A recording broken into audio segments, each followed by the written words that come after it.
আসসালামু আলাইকুম। আজকে মাছের তেলের একটা চচ্চড়ি করবো। আর এই চচ্চড়িটা খেতে কিন্তু ভীষণ মজা লাগে। অনেকেই খায় না, নাক করতে থাকে যে মাছের তেল আবার কি খায়। আসলে মাছের তেলটা কিন্তু আমাদের শরীরের জন্য অনেক উপকারী।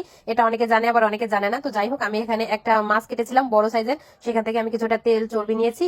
আর এই যে মাছের ফুলকাটাও সুন্দরভাবে সবকিছু ভালো করে ধুয়ে পরিষ্কার করে নিয়েছি। এখন একটা শুকনা কড়াইতে জিরা, গরম মশলা দিয়ে দিলাম। এখানে এলাচ, দারচিনি, লবঙ্গ দুইটা, তারপরে কয়েকটা গোলমরিচ একসাথে দিয়ে একটু হালকা টেলে নিয়েছি। সেটা এখন আবার পাটার ভিতরে দিয়ে দিলাম। এখন এটাকে গুঁড়ো করে নিব। মশলাটা আমি পরে ব্যবহার করব। আর একটা কড়াইতে তেল গরম করে দিয়েছি। তো তেলটা যখন একটু গরম হয়ে আসছে, তখন এখানে মাছের সেই তেলগুলো আমি দিয়ে দিব।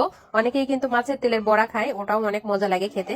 তো আমি এগুলো সবকিছু দিয়ে এখন একটু ভালো করে ভেজে নিব। মাছের যাতে একটা কাঁচা যে গন্ধ থাকে, সেই গন্ধটা যাতে চলে যায়। তো ভালো করে একটু ভেজে নেওয়া হয়ে গেলে এখানে কিছু মশলা অ্যাড করব আমি। তো দেখুন কতটা তেল বের হয়েছে। আমি কিন্তু এখানে অল্প একটু তেল দিয়েছিলাম। তো যাই হোক, আমি এখানে পেঁয়াজ, রসুন আর কাঁচামরিচ কুচি করে রেখেছিলাম, সেটাই দিয়ে দিলাম।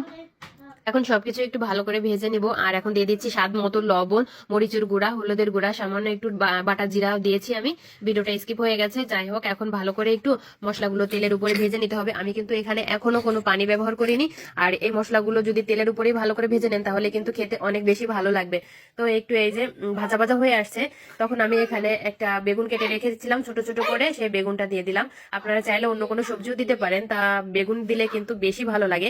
তো যাই হোক, আমি এখানে বেগুনটা দিয়ে ভালো করে একটু কষিয়ে নিব। কষিয়ে নিতে তখন কিন্তু একটু পানি বের হবে। তো ভয়ের কিছু নেই, পানিটা এমনিতেই টেনে যাবে। রান্না করতে করতে এক্সট্রা কোনো পানি দিতে হবে না। এখানে আগের থেকে যে মশলাটা আমি গুঁড়ো করে রেখেছিলাম, সেখান থেকে কিছুটা মশলা দিয়ে আবারও নাড়াচাড়া করে দিচ্ছি।